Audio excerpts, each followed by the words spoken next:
வெளிவந்தது ஸ்டாலின் செய்த சதி. சற்று முன் பரபரப்பு. முக்கியமான செய்திகள்.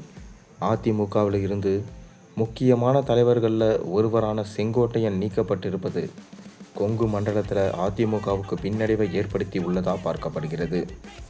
சட்டசபை தேர்தலுக்கு இன்னும் 6 மாதங்கள் மட்டுமே இருக்கும் நிலையில் சில நெகட்டிவ் பிரச்சாரங்களை முன்னெடுக்க திமுக தலைமை ஆலோசித்து வருவதா தெரிய வந்திருக்கு. அதிமுக முன்னாள் அமைச்சரும் மூத்த தலைவருமான செங்கோட்டையன் அக்கட்சியிலிருந்து நீக்கப்பட்டார். ஓபிஎஸ், டிடிவி தினகரன் ஆகியோரோட தேவர் ஜெயந்தி நாளில் பசும்பொன் சென்று தேவர் நினைவிடத்தில் மரியாதை செலுத்தினார்.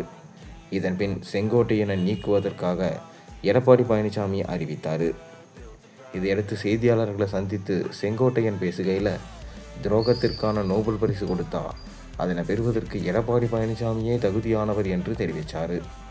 பின் எடப்பாடி பழனிசாமி பேசுகையில், கடந்த 6 மாதங்களாகவே செங்கோட்டையன் அதிமுகவுக்கு எதிராக செயல்பட்டு வந்தார்.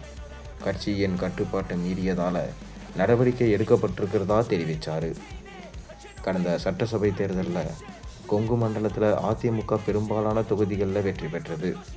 தற்போது கொங்கு மண்டலத்தின் முக்கிய தலைவர்களில் ஒருவராக செங்கோட்டையன் நீக்கப்பட்டிருப்பதனால எடப்பாடி பழனிசாமிக்கும் அதிமுகவுக்கும் பின்னடைவு ஏற்பட்டிருக்கிறதா கணிக்கப்படுது.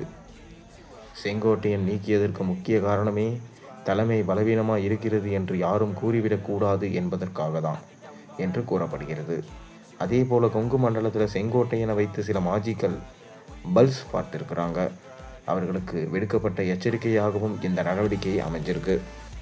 இருந்தாலும் செங்கோட்டையனின் நீக்கம் நிச்சயம் பின்னடைவுதான் என்றே தெரியுது. செங்கோட்டையனுக்கு பெரியதளவில் ஆதரவாளர்கள் இல்லை என்றாலும் அதிமுகவுக்கு வலிவாய்ந்த மேற்கு மண்டலத்தில் சில நெகட்டிவ் பிரச்சாரங்களை மேற்கொள்ள முடியும் என்று கருதப்படுகிறது. ஈரோடு மாவட்டத்தில் புதிய நிர்வாகிகளால் செங்கோட்டையனை எதிர்த்து செயல்பட முடியுமா என்ற கேள்வி வந்திருக்கு. 53 ஆண்டுகளாக செங்கோட்டையன் ஈரோடு மாவட்ட மக்களுக்கு பரிச்சயமான முகம் என்பதனால கணிசமான வாக்குகள் அதிமுகவுக்கு எதிராக திரும்ப வாய்ப்பு உள்ளதா தெரிகிறது.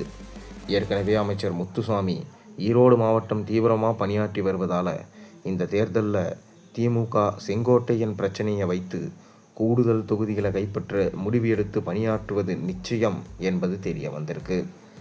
அதனால் ஸ்டாலின் அவர்கள் தான் இந்த சதி செய்கிறார். இந்த சதியை வைத்து திமுகவுக்கு ஓட்டு சதவீதத்தை அதிகமாக்க முயற்சி மேற்கொள்கிறார் என தகவல்களும் வெளிவந்த வண்ணம் இருக்கிறது. நீங்கள் என்ன நினைக்கிறீங்க? ஸ்டாலின் செங்கோட்டையனின் இந்த விஷயத்தை கையில் எடுத்து அவருடைய வெற்றியை நிர்ணயிப்பாரா? மறக்காமல் உங்கள் கருத்துக்களை கீழே கமெண்ட் வாயிலாக தெரிவியுங்க.